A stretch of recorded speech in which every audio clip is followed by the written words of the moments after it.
Hello, this is Nighthawk calling. Welcome to another segment of History Hack. So help me God, wait till you hear what she's done to me today. She has put me on with guys with a Welsh accent. I don't understand the Welsh. I'm sorry, guys. I love you all, but Before Let's she move on. alienates the today. whole of Wales, this is because she's led a stupidly sheltered life between East London and Poland, and she spends her entire life in musty libraries, and she just basically can't understand what you're saying, is what she's getting at. And she's also got the hump because we're here today to try and fill the sporting void. We've got with us today, I'm thrilled, and you can suck it, Alina. We've got Ben Jones and Gareth Thomas with us, who between them form the award-winning Football History Boys. We're going to talk about their book, Football's 50 Most Important Moments, which is out in a couple of weeks. But first of all, guys, you're both in Cardiff. How is it there? Yeah, good, thanks. Thank you very much for having us. As I was saying just before, that we're loving the podcast so far. Listening back to some of them, they've been brilliant. Yeah, it's good. We're both teachers, so I'm setting work from home and dealing with emails of students and things like that. It's a bit of an odd one for teachers and students at the moment. Really, really strange. But thankfully we're getting through it. You still got to go in like a couple of days a week, haven't you? Well, not now. I think it's Easter now, isn't it? But haven't you got to like rotate who goes in to deal with the children that still have to go? Yeah, I've been in once so far last week to look after 3 children. Because they're the ones who've been looked after, the key workers, kids. But yeah, it's not been too bad. Just setting work over online and stuff. So we've been talking to different guests about different aspects of coronavirus. If you like, we're sort of putting together our own little oral history of this nightmare. And do you know what? The one today I want to talk about is I was talking to Josh Levine, who was on last week talking about the Blitz, and he said he thinks he's finally lost his mind. He bought the other day a massive gas barbecue. He's got no interest in barbecuing anything. He's never owned a barbecue. He didn't want a barbecue, and he spent a fortune on it. But I was saying, no, I think this is actually a thing, because Gary Sheffield, a renowned World War I historian, was moaning on Twitter the other day that he's been out and bought all these books he doesn't need. With me, it's art supplies. I mean, Arteza have made a fortune out of me. I don't have any time to even do any art, but I keep ordering paint, and now they've linked in with me on my Facebook, and they've realised I'm a sucker. Every time I check my social media, there's more adverts for more snazzy paint, and I order again. Guys, have you gone loopy? I have, yeah. I've gone to B&Q and bought a lot of paint to do my hallway. So a lot of DIY supplies, and yeah, that's about it really. That's all I've been doing this week. I've downloaded The Sims 4. I've gone back to my teens and downloaded The Sims, and I've been playing The Sims for hours on end. There's no point asking Alina this because she's not allowed out of her house, so she hasn't bought anything. She's in Polish quarantine, which hopefully will be up very, very soon. But guys, let's start with your book, man. This is great. How do you go about picking only 50 moments that have defined the history of football? Well, it's really difficult. It was really difficult to get the initial 50 moments because obviously there's so many big moments in football history, and we sort of said in the introduction that everyone's 50 would be different, but we've decided to choose a bunch that have changed the status quo, or so we think anyway. So moments which some that we know quite well and some that we don't know as much, which we thought were good, so we could research them ourselves and really get stuck into the actual primary research and things. But yeah, it's quite difficult because there's so many big moments which we haven't been able to include in the book. Which one, for each of you, you get one each, that broke your heart to leave out, other than Munich 2012, of course, which is the finest moment in football history. Drogba's penalty. But yeah, go on. Now, do you know what? The actual moment was Ashley Cole's face when it went in. But yeah, go on. One that broke your hearts to leave out. I think for me, being a Cardiff City season ticket holder, but wider than that, it had a bigger impact. Would be Cardiff City probably winning the FA Cup in 1927. A couple of reasons. I mean, obviously massive because it's the only ever Welsh team to do it, or non-English team. Also, that it was the first ever radio live broadcast of an FA Cup final. So that one's quite an important moment, really. From there, that forms the football that we see today. Eventually, on TV, live, and all that. the different aspects of that. So I think it was quite an important one. So that is we've got an honourable mention section at the back, and so we put that one in there. Mine would be it's difficult because obviously Liverpool is who I support, so I've got their biggest moment in there. But if I'd known that, I wouldn't have invited you on. Go on. You've got Istanbul in there, haven't you? I snuck it in. But from what my friends have been telling me, it's probably leaving out Arsenal's Invincibles, I think, is probably the one that a few of my mates have got a bit irritated about. But So I'll get to that later because I like what you did there instead of putting that in. What you've done really nicely. What I like is that it's a mixture of sort of great games, tragedies that have affected the game and changed things, the unexpected, and also the development of the game as well. Alina, let's start with best teams. Put something to the guys and let's hear them argue it out. This has been scripted for me, so I'm really I don't like working from a script. Just but do it. What's the Fine. best? Oh no! What's the best team ever? No, you've got to start with But can you ask it like a professional and not like you're drunk?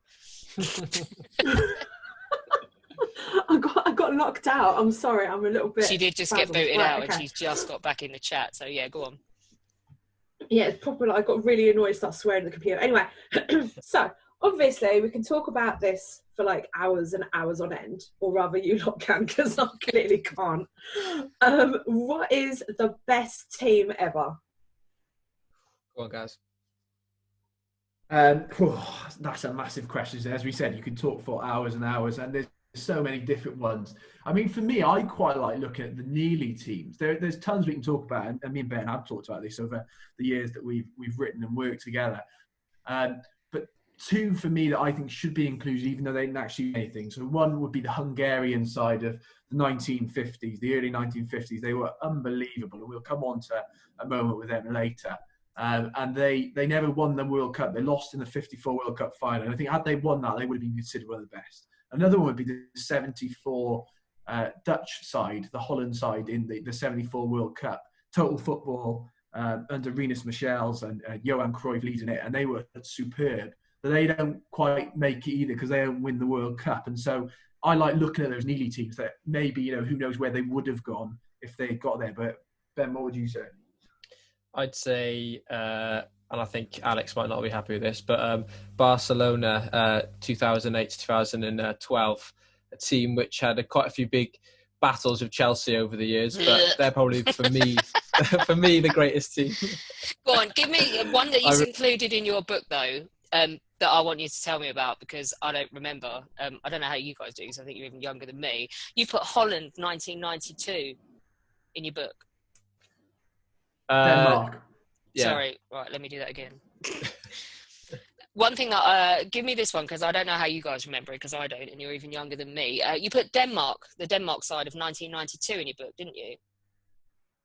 Yeah, we did put them in. They're a surprise team, really, because they qualified for the Euros that year, despite actually having not qualified, because Yugoslavia had qualified instead, but because of the wars going on at the same time, they had to be removed from the tournament. So Denmark were brought in right just before it started, and they ended up winning the whole thing out of nowhere. And I think they sort of played quite a negative brand of football, a lot of passbacks and things, which eventually then led to the passback rule being introduced the following season.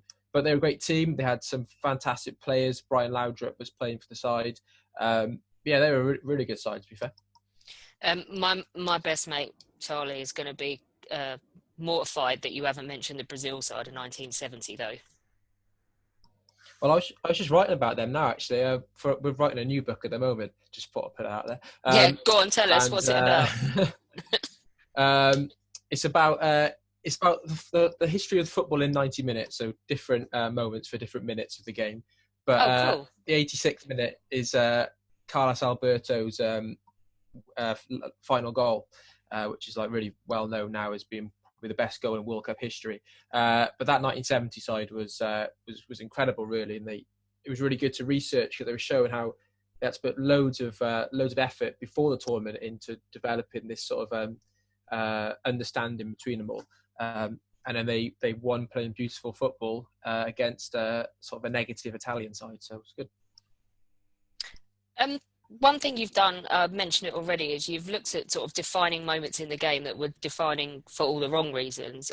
You've got some of the tragedies that have affected football in the book. I particularly was interested in the ones that involved fans, as a match-going fan myself. Obviously, you don't leave your house to go to football and think you might not come home. And there have been some tragedies that shaped the game. So this is Charlie again, because he found out you were coming on and I had to put up with him on the phone for nearly an hour. He says, Heysel could have been avoided. Hillsborough should have been avoided, but there's just only one for him that's just a hideous and terrible twist of fate. And you've put the Bradford fire in your book, haven't you? Do you agree with him? Yeah, I think so. So for me, I wrote the tragedy section. These three sort of moments, we looked at them. It's something I also teach about. In Wales, we're undergoing a curriculum review at the moment, and it's very much sort of student led. And so they've merged the history, geography, and RE together. And we do humanities, and as part of that, I'm obviously being a football historian, sport historian, was able to bring in lessons about these couple of tragedies to teach the kids about it, and to talk about the wider impact, to show that actually sports history isn't just something you do on the weekend. Sports history matters. And so yeah, Bradford was terrible. 1985, the 11th of May 1985. A fan, some people think he was an Australian visitor, was smoking in the game. He dropped his cigarette through the wooden slats in the wooden stands. It congregated with the rubbish underneath, and the sort of the tinder underneath the stand really ignited. And at the start, it was quite a small fire, but within 7 or 8 minutes, if you've ever watched the footage of that, it is on YouTube. It's quite hard to watch, but within about 7 or 8 minutes, the whole stand has been engulfed. 56 fans lose their life. 265 are injured. A terrible, terrible disaster that really, really should never have happened. Part of the problem was that Bradford were in the 3rd division, and so any laws about the quality of stadia hadn't hit them at that point, and so the club hadn't improved their stands, and so what it led to was this dreadful scene. I mean, the commentator that day is a guy called John Helm, and he commentates whilst this is happening, and it's just talking about the horrifying scene as people lose their lives. But yeah, I mean, combined with that, and as your friend's quote says, it leads to what's called the Popplewell Report, because that month, the 11th of May 1985, was the Bradford fire. The same day, a 15-year-old Birmingham City fan is killed, a guy called Ian Hambridge, on the same day because of violence, because of hooliganism. And then at the end of that month, on the 29th of May, is the Heysel disaster, and Liverpool fans and Juventus fans clash at the European Cup final, and many, many fans are killed there. Again, that's a real tragedy. But the Popplewell Report, and that's what historians have looked at, actually, because of the violence, it doesn't lead to stadium improvements because it's focused on violence. And so what the kids in my class and what actually the government do, their suggestion was for the violence, what we should do is cage fans. We should put fans in harder cages, police them more strongly, and of course, eventually that leads to the disaster at Hillsborough. And so all of these are tied together as massive social bits of history, really. You said you don't go to a game and think you're not going to come back again. You don't wave your son, your daughter, your dad off, and don't expect them not to come back. And so major moments that we've included all three of these, and obviously Hillsborough at the moment is going through legal through the courts still, and there's lots that we can't say or can't write about yet. But even so, these are fundamentally important British history moments rather than just sport history moments. Let's move on to some more cheerful stuff. You've covered the unexpected. Alina, do you want to come in and ask this one? Leicester winning the league. I know it's in recent memory, but you got Blackburn in 1995 too.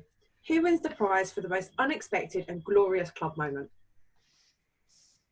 Oh, good question. I don't know. For me, Leicester City is up there because of when it was. I think the fact that it was so recent in a game that's now dominated by money, in a game where money is king, and yet this Leicester City side is so cheaply put together. Mahrez less than $1 million, Kante was about £1 million as well, and the fact that they were able to win the league in the modern era is just stunning. Blackburn's good. There's no doubt Blackburn is good, but for me, that Leicester City will never be forgotten. I mean, I still can't believe it happens when you look back on it. And then obviously we've tied it into the book as well, that there's the recent tragedy then where they lost their owner, wasn't it? Vichai was killed a few years later. The guy who put the whole thing together and funded that was killed quite tragically as well. So it's a moment that goes beyond the fact that they won the league. But that was insane. I mean, Jamie Vardy's 11 goals in a row in 11 matches, just a ridiculous moment. Ben, I don't know if you have any different.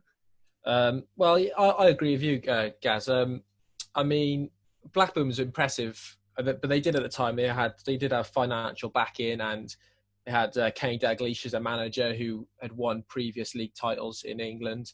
Alan Shearer, one of the best strikers at the time as well. So they had, these well-known players in this well-known team. And the season before they'd done all right in the league. Whereas, like you say, Leicester sort of came out of nowhere and they only just avoided relegation the season before, and 2 years before that they were in the Championship. So yeah, I mean, I'd probably agree with you there, mate. Leicester. It's hard to disagree with either of you, to be honest. And also as well, it's like, I look at Kante now and I think 10 years ago he was working on a building site and then he kind of exploded in that season, and it was just like, it's like there's three of him. But Jamie Vardy was working in a prosthetic factory, Jamie Vardy, and all those amazing moments, or people working in, in shops and things like that before. They're put together so cheaply, and yet they did something so spectacular because everyone thought they were going to slip up, didn't they? But they just didn't. They just kept going. Like you say, it's just been compounded since the helicopter crash and that awful, awful accident that took the guy that did it for them away from them.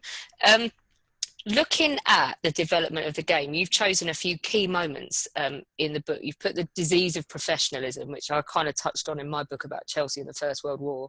The Bosman ruling is another one.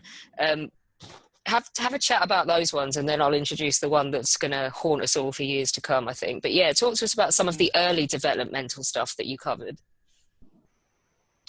So professionalism, yeah, of course, that's when players first started to get paid, or first started to be recognised as being paid.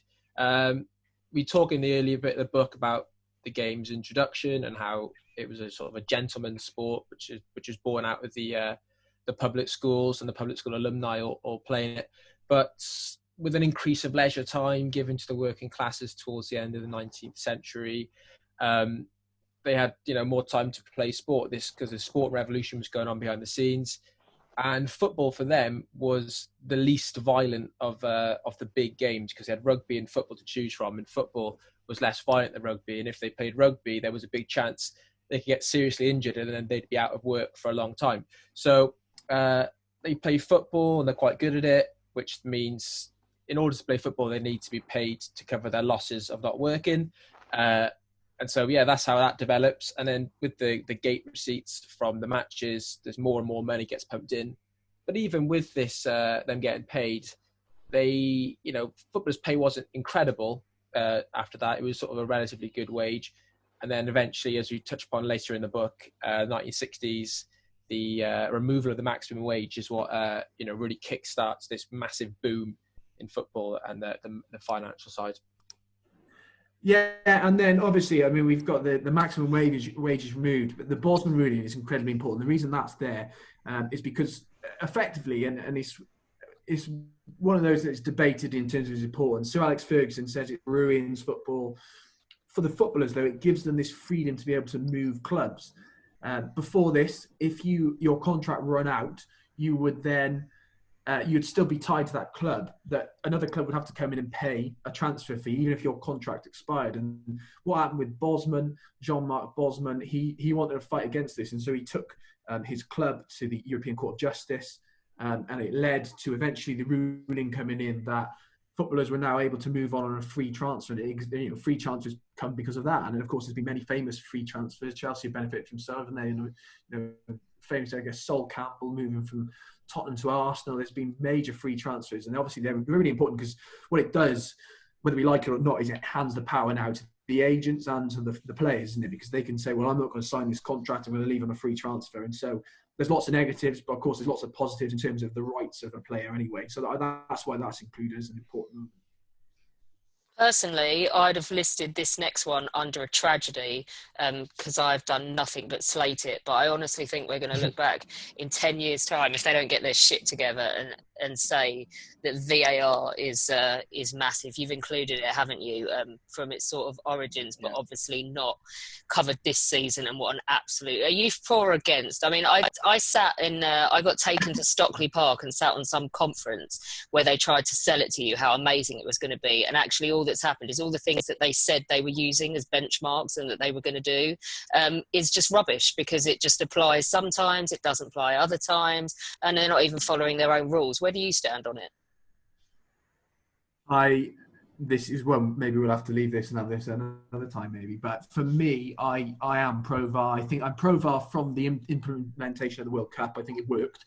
I think it had to come in, it's not me being bitter, but last season, I'm sure you remember, as a Chelsea fan, Azpilicueta a mile offside against Cardiff City effectively relegates us, and being so far offside, we would have potentially won that game. But no, beyond that, I understand the frustration of it. I just think the implementation is not there at the moment because the Premier League tried to do things differently. Had they followed what was happening across Europe, we would have seen it perhaps viewed in a different light. But also, where VAR, the issue is, it's coming in the same time as the new handball rule, for example. So the Declan Rice one from a couple of months back where he handballed it on the way to goal. Yes, it was an accidental handball.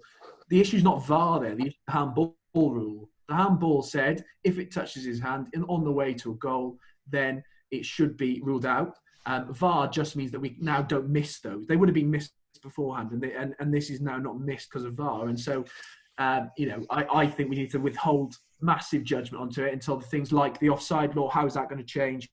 Are we going to just do feet? Are we going to just do the part of the body that scored? There are issues, but I don't think that's VAR's fault. I think the rules of the game perhaps need slight adjusting for it. I think Alina was about to ask what the offside rule is, but we definitely don't have time for that today. I'll tell you another time, Alina. Let's move on to some players, because you included some big personalities in the book. And Pele, George Best. Pick your favourite. Who did most for the game? I'll answer this one then. Pele, I think he's probably the best at that bunch. He really revolutionised the game in the late 50s and then into the 60s. He brought this Brazilian side, which was a side of underachievers. He brought them into the mainstream. They'd had the tragedy of losing the 1950 World Cup final. And then 1958, he pops up as a 17-year-old, scores 6 goals to help them win the World Cup. And then they win it. He wins it twice more again. So he has 3 world titles to his name. Unfortunately, his only drawback is probably not playing in Europe. He only played in the Brazilian league and the US as well. But I think for the game, he's that name when you're growing up. He's one of the first real big football names you hear of for what he did for the game. G? Zidane is incredibly important. Obviously, that headbutt, what a way to leave the world stage, to headbutt your way out of the international game. Is that why you included him? Is that the moment that you've put? Because I've seen that there's a chapter called Zidane. Yeah, that is the moment. But obviously, talking about his wider career too, because he had an immense career, and obviously now he's gone on to win numerous Champions League with Real Madrid as well. Another guy as well, I think needs included, someone like Johan Cruyff, who, when we're talking about players who don't quite make it as managers, or the other way around, managers who didn't make it as players, Cruyff is probably the best one. Zidane's trying to follow him, but Cruyff is the best player and then the best manager as well. So I think he deserves an inclusion into the greatest ever, because he's someone who transitioned into management perfectly. Sorry, go back to Zidane. His moment in that final, he sort of, because at the beginning of the game, he scores a penalty, which is a chip. He does a Panenka chip. And that game sort of, brought everything about Zidane to life. The sort of the artistry that he has in sort of running the game, but also he had that tendency to lose his head at times throughout his career, and he had a lot of red cards. And then, like it showed on the chest of Materazzi with that headbutt, I think I've written in the book, his career is often seen as a work of art, but then there's always these few blotches, few stains which ruin it. All right, we're not gonna debate this because we don't have a year. You get one word to answer this next question with, right? Alina, you can go first. Are you ready? Messi or Ronaldo? Ronaldo. Good answer. Mine's Ronaldo too, guys. Messi. Ah, Messi for me. it's a draw, right? Okay. I did a book myself about football history. In that I did Chelsea FC in World War One, but I was really talking about the broader impact of the war on football as well with Andrew Holmes, and we talked a lot about how football was perceived. But there was one thing I didn't touch, and it gets on Alina's nerves. Oh yeah, totally. Because women football, like, and the Great War, what happened? It's a bit of a hit. Talk to us. Yeah, women's football is amazing. The story in the First World War. It's quite irrelevant now actually, because with the coronavirus going on, we're starved of football, and it was driving us all mad. When the same happened in the First World War with after the 1915 FA Cup final, which Chelsea played in. Yeah, we got rightly battered, but yeah. The Football League was suspended, and people didn't have football. And when they heard about, a couple of years later, this women's game going on, I think people were just a bit curious, thinking, I just want to watch anything. So they turned up at their match, not expecting much, and then they were really surprised to see how good these women players were, because what had been happening behind the scenes was in these munition factories, the women's players had all been having kick-arounds in the yards and things, and decided to develop a team. So when they came together, they really surprised a lot of people in how good they were, and gradually attendances grew and grew and grew. And then after the war, then they had almost 60,000 came to watch them at Goodison Park. So they really were drawing in these massive attendances. Let's talk about Invincibles. You mentioned one of them earlier on. Thanks to Watford, we don't have to discuss my least favourite team, no matter what happens now with this season. And you left Arsenal out, and you said that that's been a bit contentious maybe with some of your friends, but we've heard enough about them being invincible. They've done nothing but talk about it for the last 20 years because they've had so little else to be gleeful about. You went a completely different way, didn't you? So talk to us about Preston North End.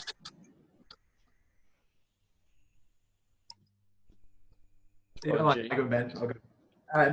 Preston North End were unbelievable. I mean, they're the first Invincibles, football's first Invincibles. The season 1888 to 1889, just after the founding of the Football League. And then we get the first ever Invincible season. I mean, it obviously, people wondered whether it would go that way and that you'd have teams dominating it. It doesn't. It doesn't happen for years and years after. It doesn't happen again in English football until Arsenal. And so this team are definitely worthy of inclusion. Just after the league's founded, not a very big league, of course, but they win not only the league that season, but they also win the FA Cup too. They concede not very many goals, but I mean, in terms of their FA Cup, they beat Hyde 26-0. They absolutely dominate the league. And, this side should be rightly included. There's a book coming out by someone else soon, I can't forget his name, but about this team, because they are worthy of inclusion. Often they're forgotten. People talk about the Arsenal team like the greatest team ever, and that's why we felt we could drop that Arsenal team, because actually this team did it first. Preston did it first. And when you look at the list of Invincibles, if you ever Google it, there's not many, but they are there, and they are the first, and they did a league and cup double. So we definitely think they should be included. I think with Preston as well, it's the wider moment, isn't it, that the founder of the Football League in the same season. So that's such a big statement of the professional clubs at the time. But also with Arsenal, I feel like, I felt they didn't really have a strong legacy after the season, because they won the FA Cup the following year and then didn't win anything else then for almost a decade. So I felt the legacy wasn't as strong with them as it is with Preston. Well, they drew so many games as well, isn't it? I don't want to hammer the Invincibles because they were a great side, but they also, when you look at their points totals, that points total's been bettered a number of times, isn't it, really? Yeah. So did Preston go out and actually win all of these games whilst being invincible then?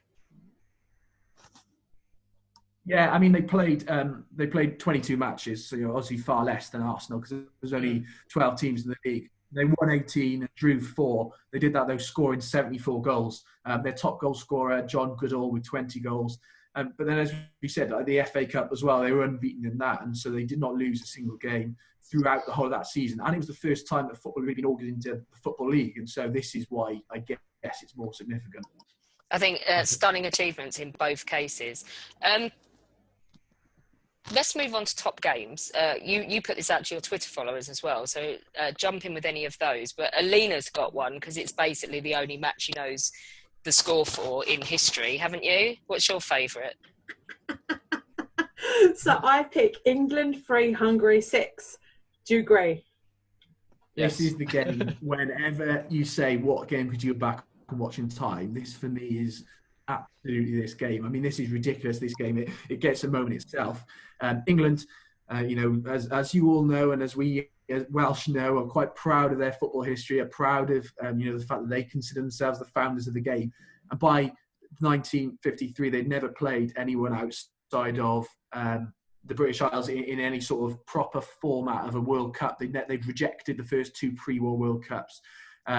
They went to the 1950 World Cup and got beat and allowed the group stage, and so they're not a particularly strong side, even though they consider themselves one of the best. And then what they do is they invite this Hungarian side over in 1953 to play them at Wembley. They are unbeaten at Wembley to anyone outside the British Isles, and what they do is lose 6-3. They get battered 6-3 by people like Puskás and Koksic and Brozic, and the people who were playing for that Hungarian side, which we said earlier could have gone on and should have gone on to win the 54 World Cup.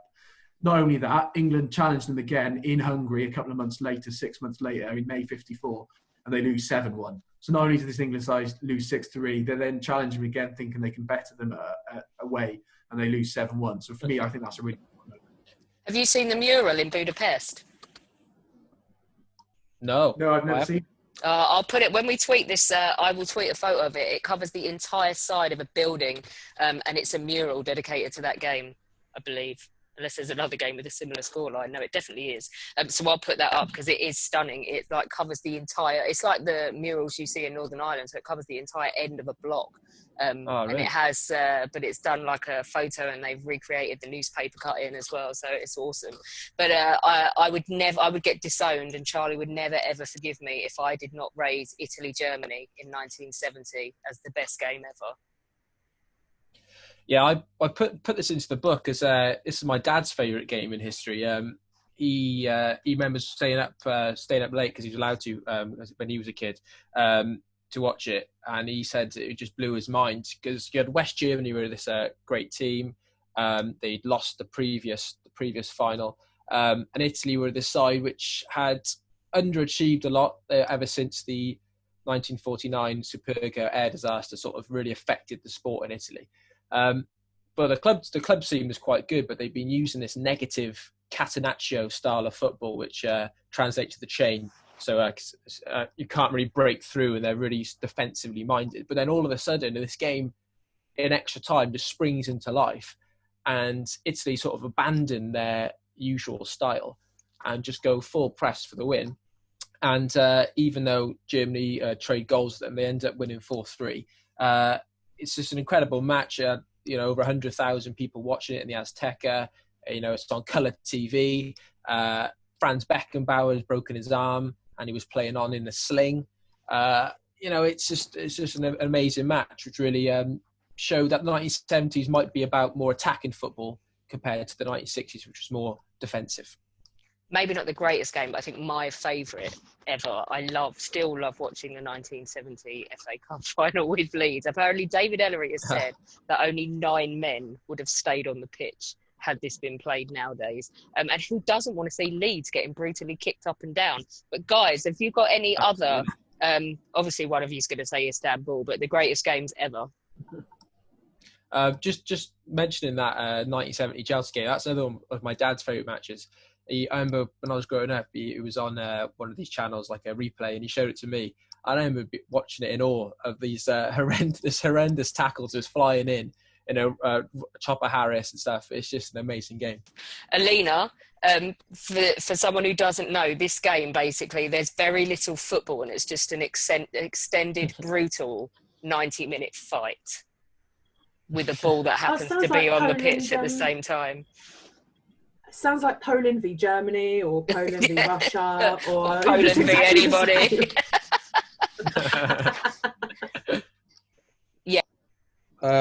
Okay. Best match. Well, personally, I think for Gareth and I, we'd both say Wales 3-1 Belgium in 2016 in the Euros. We went into the tournament not expecting to even score, so to reach the quarterfinals and then beat Belgium was pretty amazing. And Hal Robson-Kanu doing his best Johan Cruyff impression and scoring despite not having a club. It was just incredible. It was like the first real time we could be properly proud to be Welsh football fans, because usually it's all about rugby over here. But the football won that day. It's funny, isn't it, that Belgium, for me, they've never been the sum of their parts with those players, which is tragic. If they can get that together, they really would win the major trophy they deserve, I think. Oh yeah, they were the dark horses. I mean, they've been dark horses for years and years now. They haven't said they're dark horses, and they got put out by Harry Robson-Kanu and Sam Vogel. Unbelievable. And another one for me would be Aguero in 2012. Aguero winning the league, unbelievable. I mean, I was watching. I was in uni at this time, watching this in someone's house. It was me and sort of 7 or 8 Man United fans. It was me and an Everton fan wanting Man City to win. Unbelievable. When that goal went in, Balotelli, Aguero, Martin Tyler going crazy on commentary. I will never forget that game or that goal. Just unbelievable scenes. See, I didn't get to do it because I was at Chelsea, so we were in the tube carriage by that point, and there was just screaming going up and down because obviously you thought that they'd lost. And then suddenly someone said, no, bloody Aguero scored again, and nobody could believe it. So, yeah, that was... but unfortunately, I never did get to experience that, like, from watching it live and seeing that all play out. Oh, it was ridiculous. And I'll give it to you, Ben, without you having to say, I think Istanbul's got to be there as well, isn't it? Istanbul was ridiculous. 3-0 down at half-time. So that side, when you look at the lineup, the AC Milan lineup, it was unbelievable. And then they lose it on penalties. So, Ben, I think you can have that too. Yeah, I think the semi-final was good as well. For us, actually, Chelsea fans, everyone will also, that season that we won it, we'll always talk about the Napoli game at home because we were losing quite significantly after the first leg. Never known a night like it at Stamford Bridge. But guys, give me a favourite moment in the book. Do you want to go first? That's a great question. I'll turn to the contents page now. Yeah. I mean, for me, I think it's just generally the 1950s would be where I look to as my favourite bit of football history. You get the 1950 World Cup and England being dumped out in the group stages, the miracle on grass, they lose to the USA and no one can believe it. Then you get the match of the century, which is obviously England losing to Hungary, and then the 54 World Cup, which is just a brilliant World Cup. And also the birth of the European Cup, or what we are now, the Champions League. So there's like 4 moments there that cover the 1950s that we say probably when we debate it, you could argue is football's best decade. Goals, but also the birth of so many sort of tournaments and modern football as we know it today. So I think I would go to the 1950s.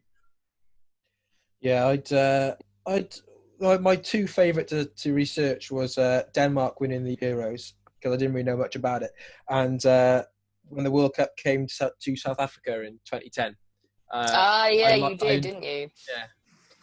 I enjoyed researching the sort of the cultural aspect of it and what it meant for Africa and how they'd used all these different African elements in everything in the tournament. So it was really, ingrained that this was Africa's time.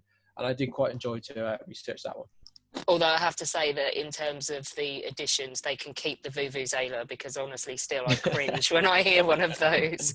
Let's just get your thoughts quickly because we are all, and sorry, Alina, we are all sitting here bereft because there's no football. Do you know what? I think Liverpool winning the league is like, there's not really a debate on there. How do you stand with what's going to happen? Like, that's going to be an easy decision to make. Essentially, somehow they'll get given the trophy, even though it means they can't say they won it or whatever. But for these teams that are fighting to survive or fighting to come up, I mean, Leeds have waited more than a decade for a chance like this and worked their way into position where they should be coming up. And then you've got teams that aren't safe but could have made themselves safe. What are they going to do? I think it's strange that a lot of people are calling for the season to be, struck off. But I think I think it's more important to finish this one, whenever that is, before starting the next one.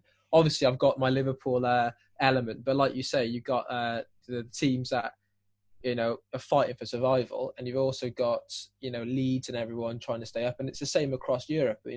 Lots of leagues going through a really similar fortune. So it's I think it's much more important to finish this, just for the whole implications of what comes afterwards. Who qualifies the Champions League? How do they work that out?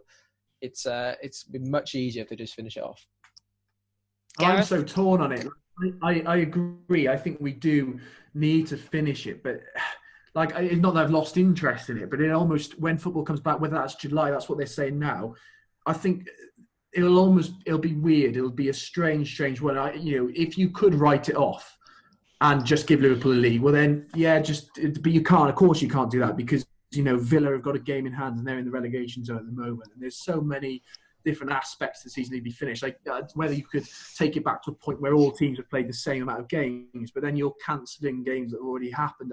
It has to be finished. I understand it has to be finished, but the knock-on impact it could have, because obviously if they play it in July and they're saying it could be 4 weeks, and then obviously you're going to have a break. You have to, before they play it, are you going to have a pre-season? Is it going to play behind closed doors? But if they do that, it's going to rinse the lower league clubs. I think we can't just think Premier League, and many people will just think Premier League, but you've also got to look right down to League Two and think the impact that it's going to have on clubs there. And so, whilst I think it has to finish, I do think it has to finish. It needs to be done in a way that doesn't hurt clubs financially, but also doesn't then impact football too long in the future. We always want to forget this ever happened. You want to look back and tell your kids about it, but not saying that it had this lasting impact on football. So I don't know how they solve it. I'm glad I'm not making the decisions. I'm glad someone else is making the decisions. I think they should just strike the next season off. Get rid of the next season. There you go. Gives you an age. Then what do you do? I mean, we'd be finished by August. What do we do for there? I don't know what happens. I don't think the field.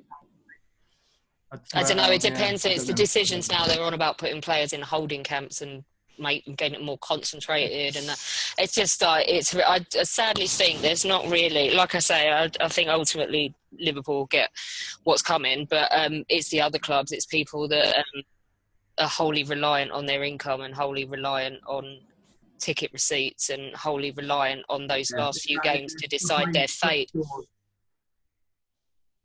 Yeah, it scares me a bit about, football clubs will go under probably, like many businesses. And, that's the reality of this coronavirus, isn't it? Very sadly, I know the government are doing as much as they can to help businesses.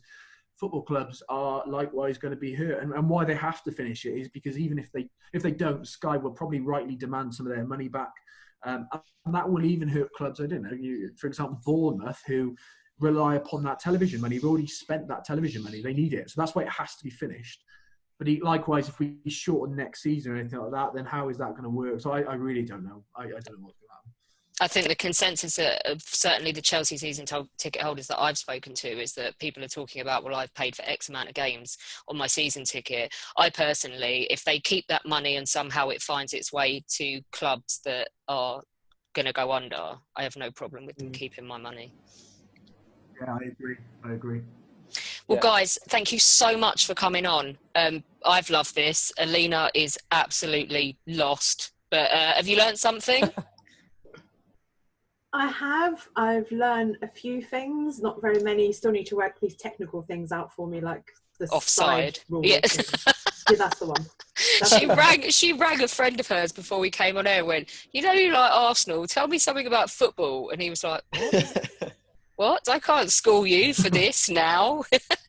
Anyway, so tomorrow we have a real treat for you. John Wolfe is going to be coming on with us to discuss his new book, The Wonders, the historical significance of Victorian freak shows. I've started reading the book and it's epic. It's brilliant. There's some awesome stuff in there, and it ties in with circuses, The Greatest Showman for people who like singing along to that film. But it is really interesting. It goes back to the very genesis of it all, with people, well-to-do people collecting dwarves and using them as pets, basically, and it all sprung from there. So I can't wait. Alina? Yeah, me neither. Me neither. Me neither. But, ladies and gentlemen, until then, it's goodbye from us. And remember, people, stay safe whenever you possibly can. Stay at home.